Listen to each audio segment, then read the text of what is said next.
alam mo ba, may point ka dyan. Sino si Juan? Paki-explain nga. Now I know. Lumalalim ang kwento, na-realize ko lang.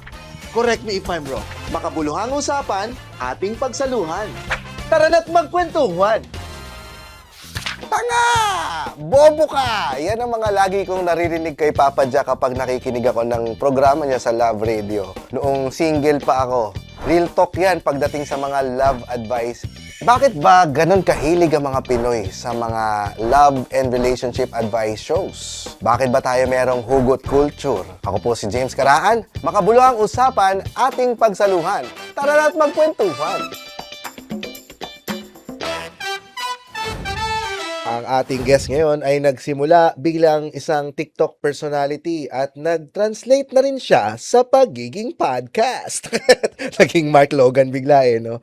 Naging podcaster na rin siya at ang kanyang topic ay love and relationship. Na hirap kaming talunin ng aming Cool Pals dahil kami nasa comedy category at ang hirap talagang talunin ng love and relationship category. Kasama natin ngayon si John Will Chua ng Will Talks. Palakpakan natin. Will Chua! Bakit ba ang hirap talunin ng love and relationship sa Spotify? Ako nga sa puro minsan nga hindi ko na alam kung love ba pinag-uusapan. I mean, parte lang ng love. Puro broken kasi content ko eh. Yun talaga yung hugot, no? Relapse. Yun talaga sir naging bansag sa akin eh. Relapse king ng ng TikTok eh. Bakit? May So, mga pag pinaparealize ka ba sa kapag kanilang... may hindi siya nagpaparealize eh. Napapa-overthink ng mga viewer. Kuwari pag may nadaan sa For You page, what if ganito? What if ganyan yung girlfriend mo ngayon? What if ganito yung mga... Ay, nakakainis ka. Nagbibigay ka pa ng doubt sa mga masasaya dati, sa sir. buhay. Dati yun. Kaya pag nadaan sila, sabihin nila, nag-scroll up na lang, napaisip pa. Kaya dati lang eh. Pero ngayon, sir, more on, medyo nila-light up ko naman na yung love ng content. Punta muna tayo dun sa dati. Ano yung pinaka nag-viral na what if na binigay mo sa mga tao na naparelapse talaga sila ng malala? Siguro sir, sa TikTok, yung what if yung greatest love mo, greatest lesson mo lang pala. Like, sobrang sobrang sobrang pumalo yun. Pero on Spotify, yung episode 25 ko, nagulat ako biglang nag 1 million plays siya eh. Yung San Ka Hindi Makalaya. Yung parang multo ng mga nakaraan. So basically, more on regrets pa din. More on takot pa rin from the past. Mga ganun. What if ang iyong greatest love ay iyong greatest lesson mo lang pala. Yes. Nakakainis yun dahil paano kung merong mga nasa in a relationship doon. Tapos paglingon niya, hala, greatest lesson ko lang. Nagtanim ka pa ng doubt doon sa relationship ng mga tao. Minsan may target audience lang talaga akong gustong hitan nun. Kasi minsan, sa mga nasa healthy relationship na pupunta. Minsan ang target ko lang talaga ng what if yung greatest love mo is more on dun sa mga tao na, uy, ito, greatest love ko to kaso, hindi naman naging kami. Hindi naman ako na-pursue. So, naging greatest lesson ko lang siya. More on ganun dapat sir nagiging target ko. Kaso minsan napupunta sa mga nasa healthy ang relationship. Minsan kasi 'di ba, yung greatest love, kaya lang natin siya naiisip na greatest love dahil nandun tayo sa moment na 'yon. No? So, siguro yung sinasabi mo is para yun dun sa mga taong nakaalis na doon. Yes. Tapos hindi pa rin sila makamove on. Yes. Dahil alam nila greatest love talaga eh. Pero hindi, naging mark lang yan, a big part lang ng story mo siya.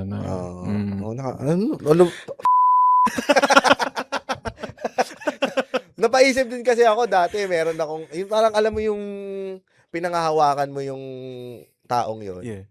Tapos akala mo, all throughout, lagi kang merong pag-asa pa sa kanya. Tapos, ginagamitan mo sir ng oras na-aksaya mo ng time, energy, and everything. Parang kakaiba naman yung naging epekto nun dun sa mga nag-comment. Parang naparelapse sila. Imbes na maparealize sa kanila na minsan half-half naman sir. Minsan may time na nag-relapse. Pero more on, sa comment section ko kasi, more on, naparelapse ako. Ano ba yan? Lungkot, scroll nag-TikTok lang naman ako. Pero more on mga nag-PPM sa akin, nagsasabi naman sir na, uy, thank you, Will Talks.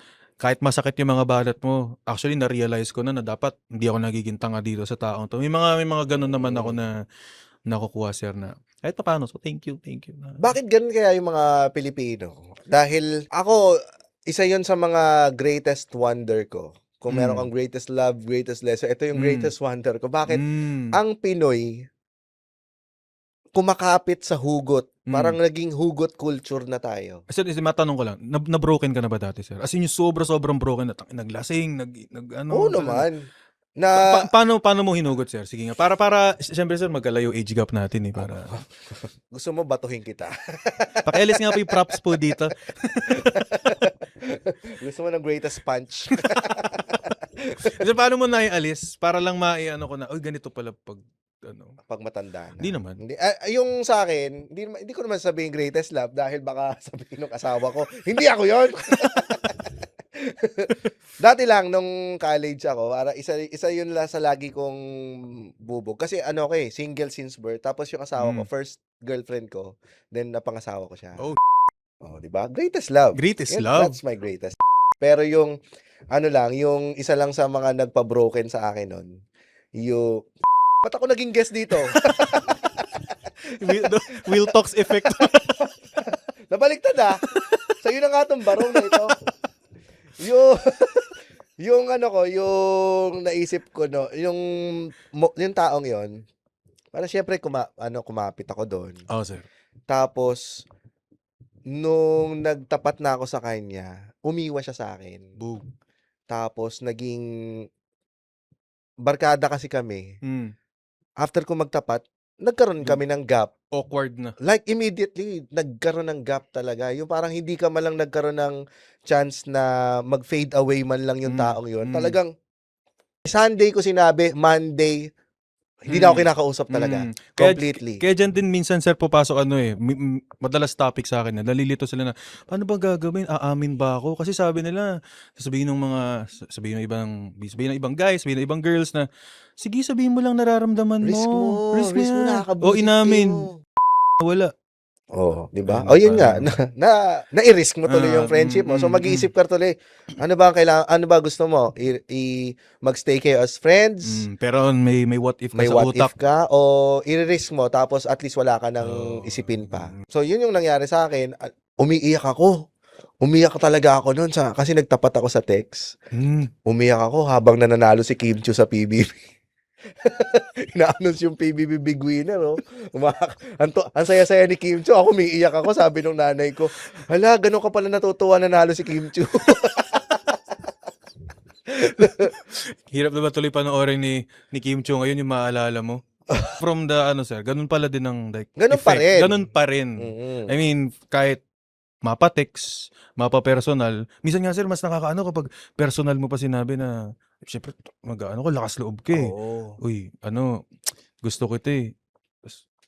Siyempre yung ayaw mo yung immediate reaction no? At least kahit papaano context, pwede mo ayokong basahin, ayoko ganyan. Tinry ko kasi yun dahil kami nun NSTP.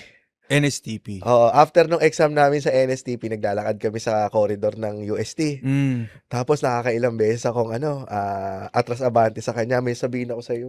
Ay, wala pala, wala. Di na. Ay, pwede. tas unting abante, ay, may Op. sabihin ako sa'yo. Hanggang sa dumating kami sa sakayan ng jeep, Hindi nasabi. may sasabihin ako sa'yo, tas biglang dumating na yung jeep ng Project 23 Kamuni. Sumakay siya, nagbababay ako naman. Hanggang sa Ending text na lang. tinext ko na lang. Text na lang. Oh, 5 pesos din yun kasi 5 pages yun eh. Tapos ngayon, sir, di ba, ngayon nga, modernize pa. Kung dati, di ba, I mean, ngayon, pwede pa rin naman mag-text.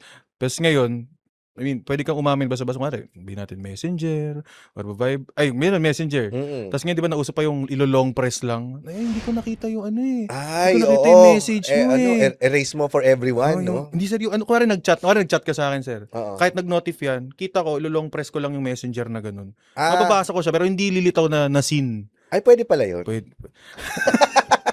Ay, ang ginagawa ko lang kasi sa notification, di ba?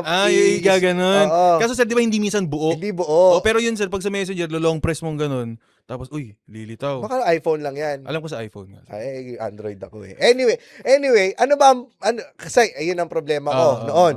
Di ba? Parang, eto ba'y pareho pa rin ang problema ng mga Gen Z ngayon?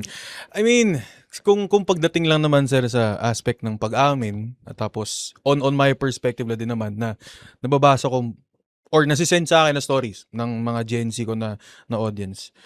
Doon pa rin naman sila torn eh. Like, ano ba gagawin ko dito sa feelings? So, lalo na, sir, sabi mo nga kanina, circle of friends eh. Yun pa pinakamahirap eh. Yung iisa kayo ng lugar iisa kayo, barkada kayo eh. Tapos, minsan kasi, Makadevelopan. yun. Kaya minsan, di mo alam, ano ba to? Mabait lang ba to sa akin? O nagpapakita ba to ng motibo?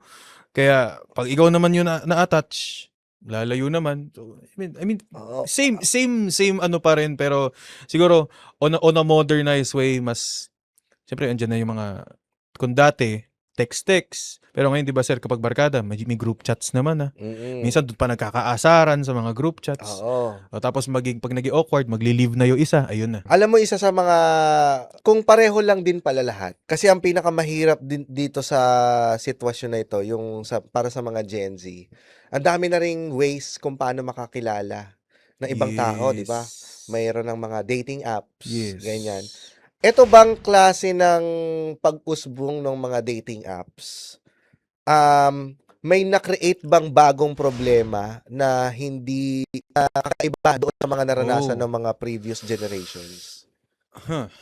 I mean, can't speak for the previous generation. Tapos sige, yung problema na lang na ano siguro sir, nakikita doon. Tapos ako na magsasabi kung yan din ba, yan din ang... Ako sir, siguro na naisip ko lang. I mean, hindi ko na try mag-dating app kasi, pero mas na parang ang tawag doon, hindi mo na napapaghirapan yung isang bagay. So, 'di ba dati kasi kapag, I mean, kahit saan ang mga aspeto, pag pinapaghirapan mo, mas takot kang mawala. Oo. So, kapag ngayon na, easy to connect with someone, so pag nawala sa yung tao, parang, okay lang, lipat ulit. Scroll hindi naman ganun dati. I mean, hirap mag-i-invest ka talaga. Yes, talagang paghihirapan mo yung tao na yun. And now, sobrang easy na lang mag-turn down your phone. Kumbaga, ganun na. Ang bilis mag-move on ng mga tao. Kaya ang bilis ma-attach, ang bilis din minsan umalis. Pero siguro, may most naman din ng audience ko na nagkakataon, super bilis nilang ma-attach ngayon. Pero matagal silang umalis doon sa situation, or matagal silang mag-move on. So iniisip ko din dati, bakit nga ba bilis-bilis ma-attach ng tao, pero bakit ang tagal mag-move on? Ang isa lang naman ang nakita ko dati, kasi una na madali, sa sobrang dali, tingnan na, andyan na siya, pwede na kausapin. So parang gusto mo agad on that moment, parang okay, hukayin na to lahat, sige na. Ngayon, pag nakita mo na common courtesy lang pala, nagiging mabait lang pala sa'yo, baka naman hindi ka naman talaga trip, ayaw lang niya maging rude na umexit agad sa'yo, ikaw naman, invested ka naman . Isa rin to sa dahilan siguro kung bakit nauso yung relapse. Dahil, ito analysis ko lang dahil sa mga napag-usapan natin, na kapag yung isang tao mabilis niyang nakuha and mabilis din nawala, parang hindi niya masyadong napag-isipan yung nangyari. And then, kapag may dumating na isang tao katulad mo na nag-post sa TikTok, parang oo nga, no? Bigla lang niyang marirealize, babalik lang sa kanya lahat ng mga nangyari. Dahil sa bilis ng pangyayari sa bilis ng galaw ng social media, ng internet, doon pa lang, kaya nauuso ang relapse. Kasi, first time ko lang sa generation ko, parang hindi naman dati nauuso yung relapse . Ako sir, narinig ko na yung relapse na term dati. I mean, syempre sir, kuwari pag parang may action ka dati na ginagawa mo. For example, mayroon kang ex, papakatanga ka dito sa ex mo. Tapos, ayoko na dito men, niloloko lang ako, ginagamit lang ako nitong hayop na to . Tapos maya-maya, parang na-miss ko try ko nga ulit. Ayun, nag-relapse yung So inaral ko siya dati, so ano ba to? Di ba pa nagre-relapse, kailangan may action ka na ginagawa. Kasi kung hindi, you're just reminiscing. May inaalala ka lang. Pero, nung chinek ko talaga, sabi ko, okay. Relapse din pala ang term kasi bumabalik ka dun sa feeling. Sa feeling na yun. So, yung feelings mo talagang nagre-relapse din na akala mo, okay na, ganda-ganda ng progress mo. Like, from 1 to 10, sa 8.5 ka na, pa-move on ka na, tapos biglang nakakita ka ng my day, ay, wala na.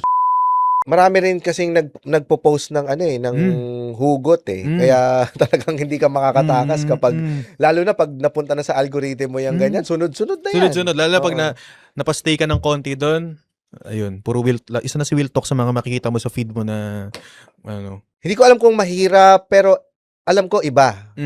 Yung mixed signals. Damn. Dito sa, noong panahon ko. Yung mga panahong nakabarong pa, sir. Oo. No, hindi naman. Si Jose Rizal. Hindi, nung panahon na uso pa yung mixed signals, naririnig mo pa ba ngayon yung sir. Gen Z? Meron, mixed signals. Kasi noon, parang laro ang pakikipagligawan. Yeah, Laro push siya. and pull. Oo, bibigay ka ng hint, then pupull back ka ng konti. Titingnan mo kung kakagat. Pag kumagat, ipupush mo ng konti. Okay. Ngayon kasi meron na tayong tinatawag na kailangan ng consent. Kasi 'di ba minsan sa pakikipag-communicate mo sa nililigawan mo, gusto mong i-escalate minsan yung conversation into something pwedeng maging naughty. 'Di ba?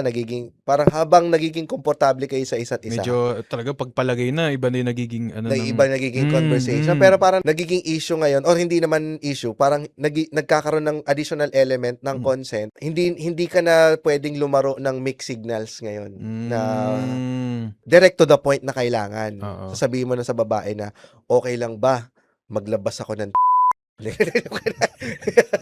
may approval. Ganun lang yung example ko. Gets ko. Ngayon ba parang naapektuhan na yung laro ng mixed signals dahil paglabas sa bukod doon.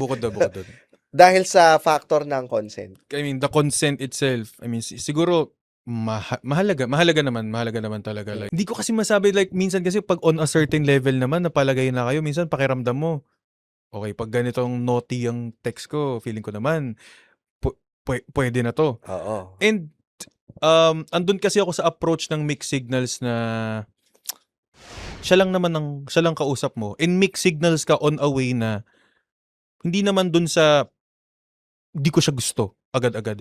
Ngayon kasi minsan ang mixed signals na nangyayari. Di kita gusto kita, di kita replyan ng 2 days, reply ako sa'yo. So, mga ganun ang mixed signals ngayon. Hindi ko alam kung dati ba pa nag-mixed signals ang tao, very light lang ba na, okay, medyo playful ako ngayong araw, tapos bukas, seryoso. Ganun din pala. Kasi ako, ang mixed signals din nung dati, ayaw mo munang mag-reply kaagad. Yun. Para hindi ka mukhang needy. Yes. Ganun pa din. Ganun pa rin siya. And, mas dami ka naman pwedeng makausap naman kasi ngayon. Like, yun ang mga, paano ba? Nababasa ko or stories na nabibigay din sa akin na akala ko seryoso na, mixed signals lang pala talaga. Nalaman ko, may iba palang kausap talaga. So, alam mo yun, dahil sa modern nga at sobrang easy access ng anything, so pwede ka na makipaglaroon. Ngayon kasi nabibigyan na rin ng ibang mga terms, yung mga klase ng tungkol sa relationship eh. Meron pa kayong mga love bomb. Ano yan? Parang alam ko yan. Sige, sabihin mo kung try. kung Sige, try. tama, Parang naging quiz Love bomb, yung bobombahin ka niya, parang ginawa ni Trump sa Iran. Hindi. Kunyari, nililigawan ni Trump yung Iran. Tapos sa binomba early niya. days pa lang. Oo, pero yung mga bombang yon ay mga gifts. Yes. No, binomba yun ng gifts na Tapos ng mga gusto mo hanggang sa ma-realize mo na ay ang sweet naman niya. Ay parang ang dami naman niyang binibigay. Lahat naman ng mga nasabi ko ay natatandaan niya, binigyan niya ako ng labubo na ganito. Ganun ba yung love bomb? Tama, pero ang isang kulang na element dun, sir, yung nagla-love bomb, nag-expect kasi sila ng something na pabalik. Kumbaga, binigyan kita ng ganito asan yung dapat ako din, replyan mo. Binigyan kitang ganito, dapat re-replyan mo naman ako. Di ka man lang, ako nga, alam mo yung parang yung ako nga moment, ako nga binigyan kita ng, naalala ko yung ganito, bakit ako? Kumbaga, Masama doon. may pressure. Di ba, sir? May pressure na napupunta ngayon doon sa binabagsakan mo ng doon pumapasok si love bomb. Well, basically sa base lang naman sa pagkakaintindi Hindi, okay at lang yun kasi pagkakabasa ko na parang hiningi ko ba yan? Yun. Yun naman sa part ng Yun. binigyan mo ng love bomb. Di ko naman gusto, di ko naman sinabing gawin mo eh. Yun. So, kumbaga, itong love bomb is nanliligaw ka at binubulag mo yung nililigawan mo ng, kunyari, mayaman ako. So, padadalhan kita ng maraming, bulaklak. Yeah. Tapos, ikaw, dahil nga naggagawa ka ng gano'n, nag-expect ka na, sasagutin ka niya, Yeah. Meron pa isa yung breadcrumbing. Sige, parang alam ko rin yung sige nga sir, try. Breadcrumbing. Alam mo, di ko alam yung mga yan, ha? Sabi ko Gen Z magkaedad ako lang tayo, sir eh. Gen Z ako eh. Pero yung sa love bomb, na rin yan eh, kahit sa generation before me. Meron talaga. Meron na yun. Nalagyan lang ng term. Nilagyan nyo lang na ng term. Kasi kung mapapanood mo yung ibang mga pelikulang Pilipino, Oo. di ba mayroon doon lagi yung kontrabidang manliligaw? O yung maraming dala na... Oo, chocolates, teddy bear, yun yung love bombing. So yun. parang nilalagay lang natin sa context ng mga matatanda na nilagyan ng terms ngayon ng mga Gen Zs. So ang breadcrumbing ay ito naman yung, feeling ko ito naman yung kabaliktaran.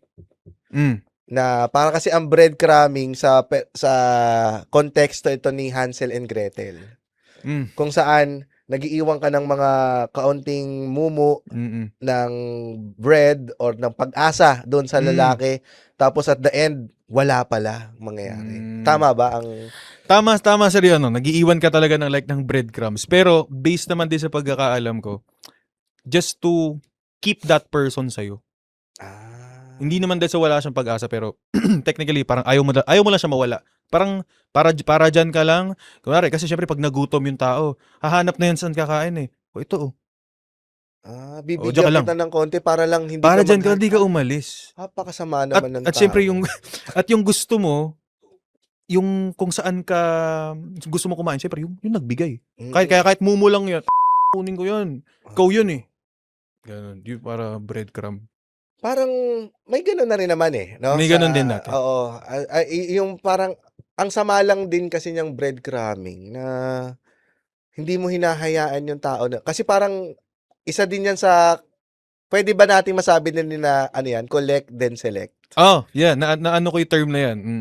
Ito yung pangmatandang term na yun. Actually, yung nakausap ko, mas older sa akin, nakita ko sa panahon nga doon, select and collect. I mean, something na. Collect and select. Collect and select. Collect. Kasi parang, madami kang binibigyan ng breadcrumbs, tapos tsaka ka mamimili kung sino ba sa kanila ang mas gusto mo. Parang, okay, gwapo siya. Parang, minsan, kasi nagtatakda ka ng characteristics or traits na gusto mo. Paano kung na-check niya lahat?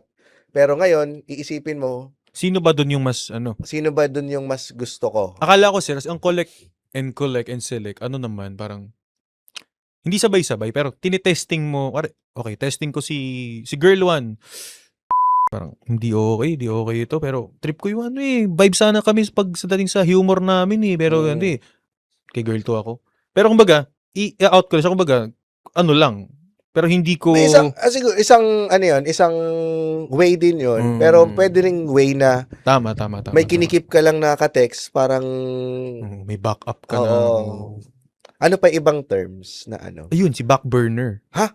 Ano yung... Teka lang. Backburner. Backburner. Siguro, ito yung backup. Yes. Backup ka in case na hindi mag-workout itong isang to.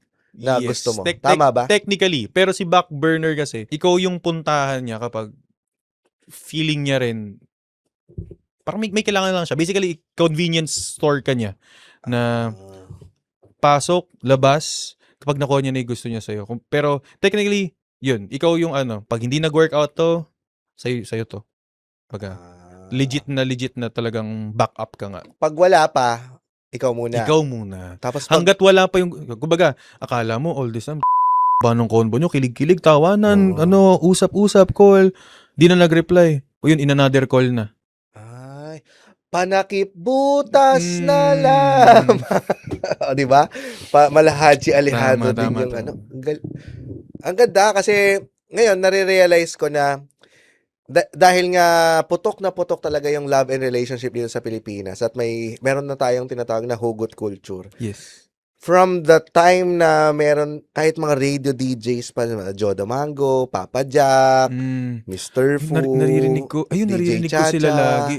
Narinig ko talaga o sila lagi, Sir James. Papa Dudut, 'di Papa ba? Dudut. O parang hanggang sa'yo Mm. ngayon, 'di ba? Hindi pa rin nagbago yung mga problema ng tao regarding sa Mm. pag-ibig, sa Mm. relationship. Pero as we go along, nabibigyan lang natin ng terms. Mm. And I think habang nag-e-evolve din naman or ayun nga, nag-iiba na, namo-modernize na. Nagdadagdagan ng naiiba yung form and nagkakaroon din ng ibang way paano ka maka-cope up. Cope up. Mm. Ano na, may mga forms ngayon para For makapag-cope up. example, siguro Sir James, ikaw dati, 'di ba, I mean siguro ngayon kunwari kapag ang therapy ko para mag-move on ako since kunwari may YouTube na, Netflix na, para libangin ko si self. Okay, nanonood lang ako diyan. Ayoko munang siguro dati nung mga wala pa namang Netflix, wala Dati pang YouTube. lalaban sa Kastila. Yun ang Way nila sobrang tagal pag-move. ng pastime mo. Hi, binasted ako. Makipaglaba kaya ako sa Kastila. Sumali kaya ako sa Katipunan. Kumbaga may different like form na or different ways na rin to cope up. Like for example, binasted ka. Kung ang modern ngayon, magno-notes ka lang. Broken ako. Oo. Ang weird naman ko dahil kung unang panahon, hanap ka ng kung sino tao. Broken ako. Ang weird na. So, weird naman siguro. Kumbaga mga ganong... Ngayon ba, uso pa rin yung inuman? May pag-inuman ka pa rin sa mga barkada mo? Naman. Oo naman.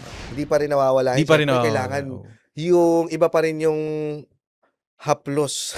Haplos ng barkada eh. Tsaka iba yung touch ng inuman pag may umiyak na dahil broken. Nakakainis yung ganun, basag trip yung ganun, huwag kayo iyak sa inuman. Yung masaya tapos biglang wala na, pack up tayo bigla.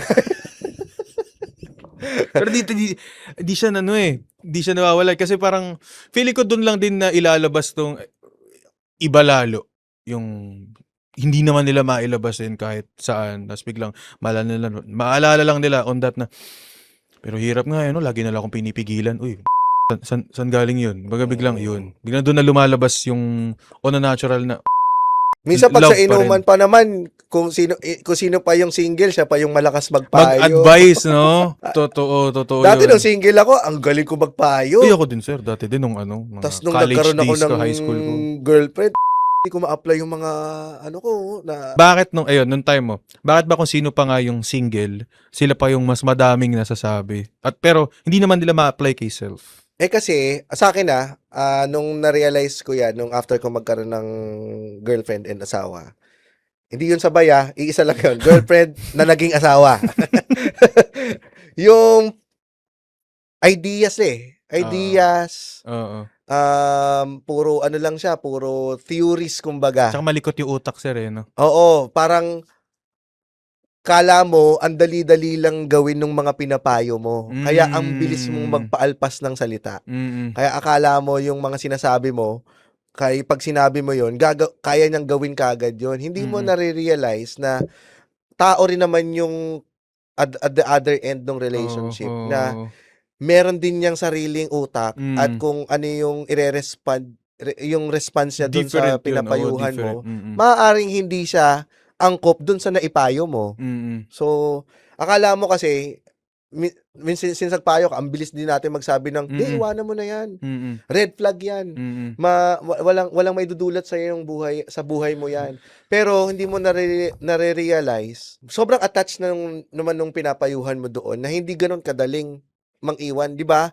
May mga kaibigan tayo na paulit-ulit nang niloloko nung jowa nila, nang nakarelasyon nila, pero stay pa rin sila ng stay doon. Yeah. Hindi nila maiwanan. Yeah. Hindi natin alam kung ano yung pakiramdam. Lalo pag long term na. Oo. May mga kaibigan ako, sinasaktan na siya. Tapos, hindi naman niya kayang maiwanan. Akala ko, ang daling sabihin lang, iwanan mo na yan. Pero hindi, mahirap pa rin talaga. Feel ko, pasok din sir Since, dito naman ako sa modern side. Kuwari, may banat ako on TikTok or may podcast ako. May man naka-receive akong comments na, corny naman ito, puro lungkot. Ganyan. Tapos may darating pa, sad boy, mga ganun. Tapos pero may magko-comment na, thank you po, napagaan niyo po yung pakiramdam ko. Ito po talaga yung nafe-feel ko. So siguro papasok din talaga Tapos doon yung re-replyan mo siya ng sad boy. na mali lang pala. Pero parang doon din pasok yung ano no, na meron, I mean, para kang ako, as someone din na gano'n yung mga content, yun yung target ko na audience eh. Yun yung, hindi ko naman gustong advisean, pero kahit papaano, may napipick up. Siguro, yung isa naman, yun yung friend mo na, uy, ba't naman ganito to? So, parang on a modern Hindi ka ba take na on. babash naman ng mga matatanda dahil Yun. ang bata mo pa tapos ang dami mong pinagsasabi Meron, sa sir. buhay. Lalo na sa Facebook. Oh. Lalo na. Ang Facebook ng mga matatanda. Lalo na sa Facebook, meron akong ginawa ata, 5 things, blah blah blah, parang 5 things na para mo masasabi na attached ka na lang sa tao, hindi ka na in love. Ganun. So, sa TikTok, ganda ng feedback. Oo nga, akala ko, love ko pa, attached na lang pala ako. Kasi ang point ko doon, wala na kayo. Pero, feeling mo love mo pa, pero baka attached ka na lang. Ang mga pinoint out ko doon, nasanay ka na lang, ang namimiss mo yung version ng sarili mo, hindi yun talagang yung tao na yun. Namimiss mo yung version ng ikaw, kung paano ka nun, happy ka. Sabi ko, ang ganda naman ng yakap ng TikTok.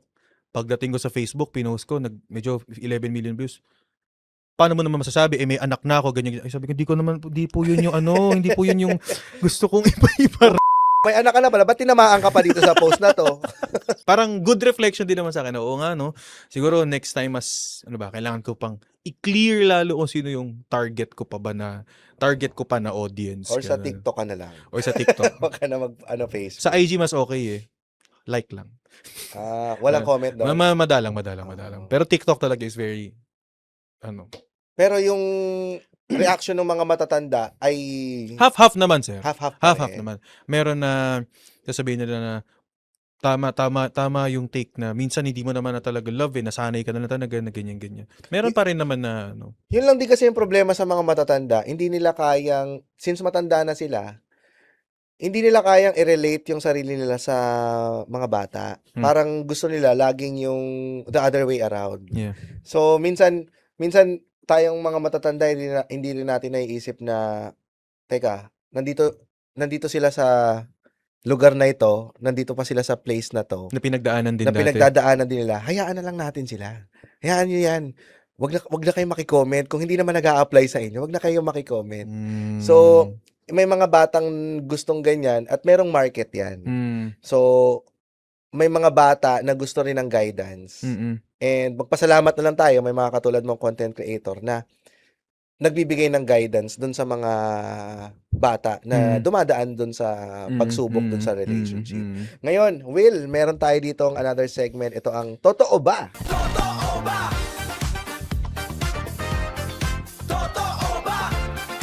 Totoo ba? Oo. Bakit komportable tayong mga Pinoy na mag-share ng something personal like relationship issues na napapublicize katulad ng mga dinudulog sa'yo? So parang, bakit ba trip na mga Pinoy yung maging public yung kanilang problema?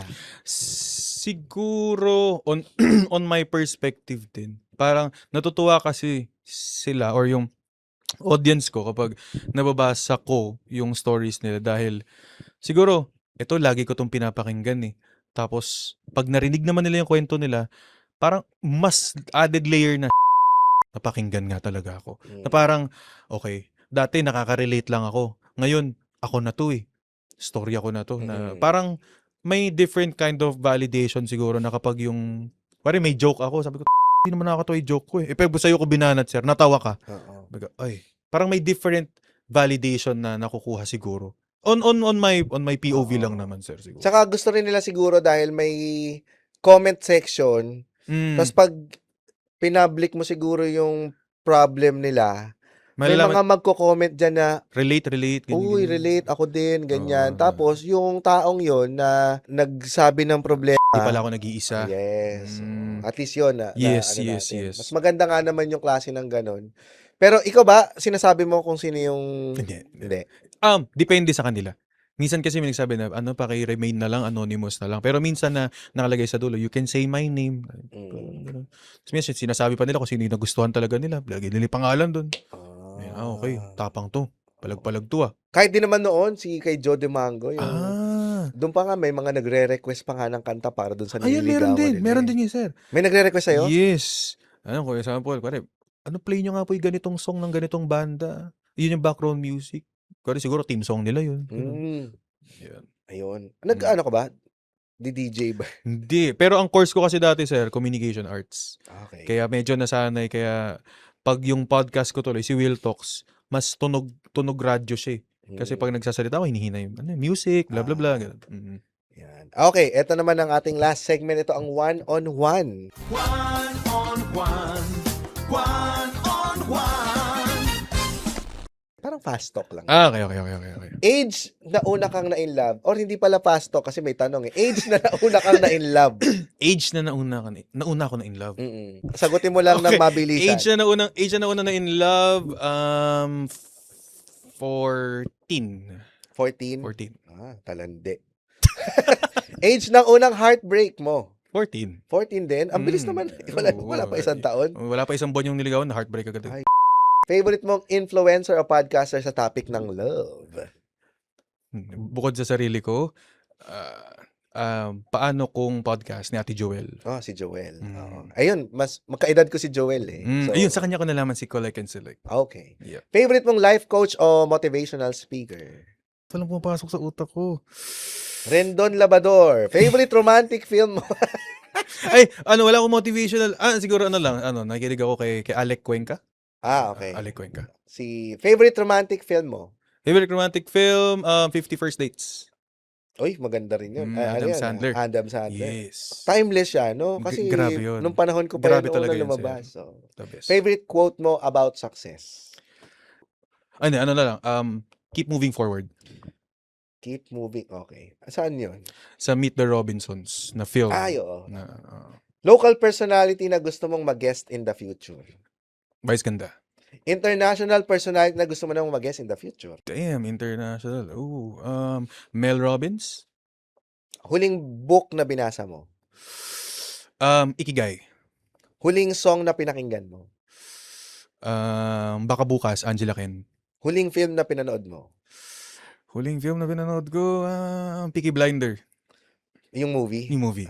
Pinaka-common na problem ng Pinoy? Paano makamove on? Tama naman. Ang dami niyan kahit doong panahon pa ni Jose Rizal. Pinaka-challenging na relationship problem na diniscuss mo? Paano makamove on? Sa situationship. Ano ba yun? Situationship lang, nahirapan ka na doon? Kasi talagang different kind eh. Minsan, situationship, tapos malalaman ko, ganitong taon na. Pero kung hindi love, nahirapan ako, magkaibang religion. Yun naman pala. Paano mo malalaman kung masyado nang mahaba ang situationship at parang pinapaasa ka na lang niya? I think pag more than a year, tapos nakita mo naman wala namang plano talaga sa'yo. Bakit ba humahaba ng ganon? They're just keeping you around siguro. Or baka di pa ready. So kung di ka pa ready, kailan ka magiging ready? Kawawa naman yung isa na lagi na lang nakaantabay sa'yo.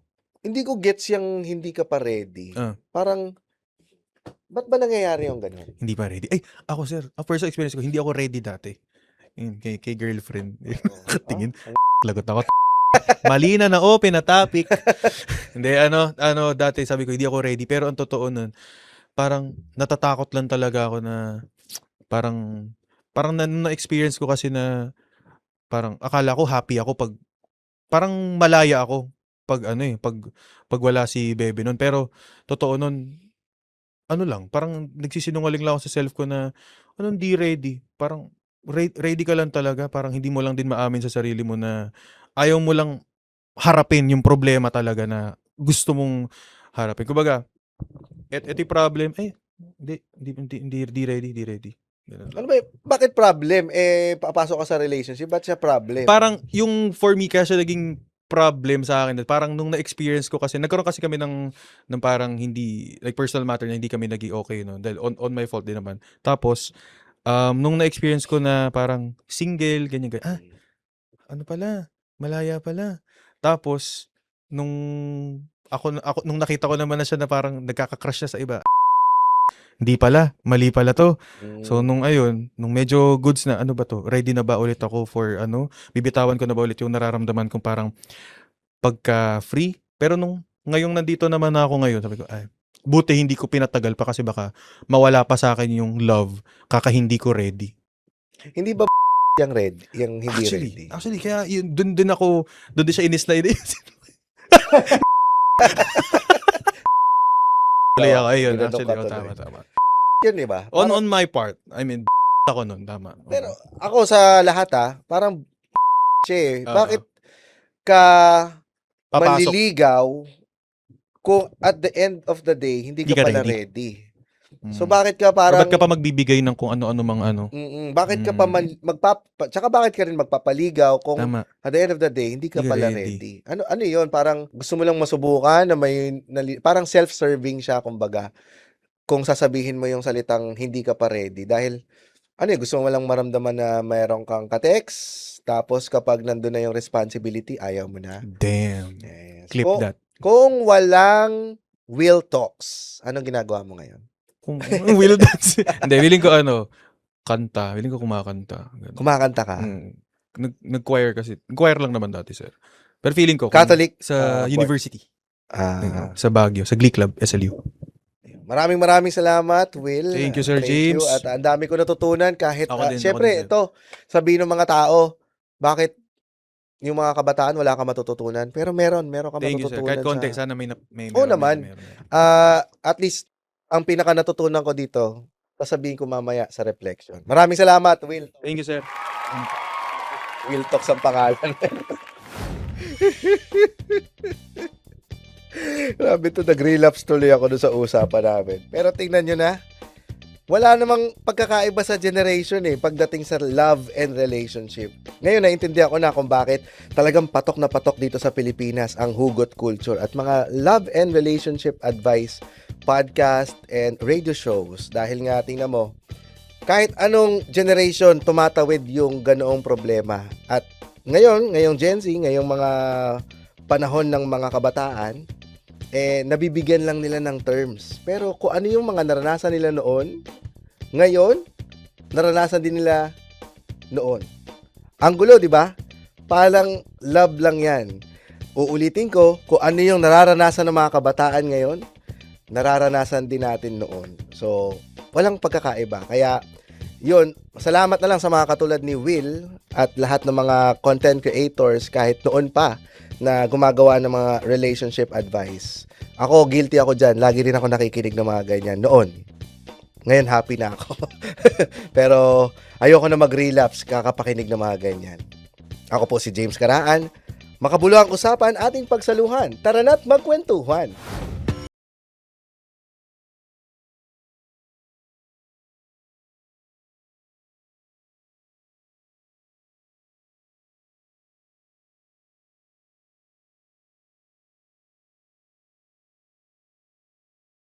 Thank the following sponsors: Buffalo's Wings and Things, Barong Rosales,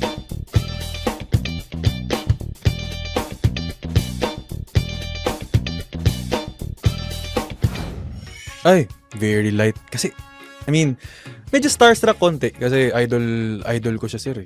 Like, as a comedian, pinapanood ko pa lang siya sa noontime show dati na sumali siya sa contest. So, kakatawa talaga tong tao to. Tsaka kahit sa YouTube, like yung pinapanood. Tas, I mean, masaya lang kausap, very light. Tapos nagulat din ako na napag-usapan pa namin is yung topic na kung saan ako komportable pa.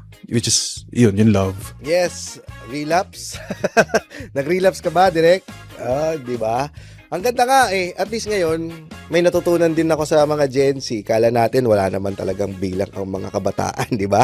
Tayo mga matatanda, lagi nating minamalit yung mga kabataan. Pero ngayon, at least na-realize natin na nabigyan nila ng term yung mga questions natin noon pa kung ano ba yung mga ginagawa ng mga nililigawan natin na hindi tayo pinapansin. Yung pala may mga terms na pala sila ngayon. At least, hindi man natin masolusyonan, nabigyan natin ng term.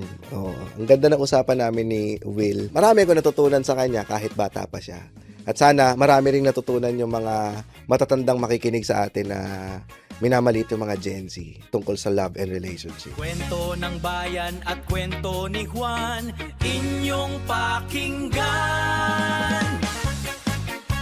Makabuluhang usapan, ating pagsaluhan. Kasama si James Karaan, tara na't magkwentuhan.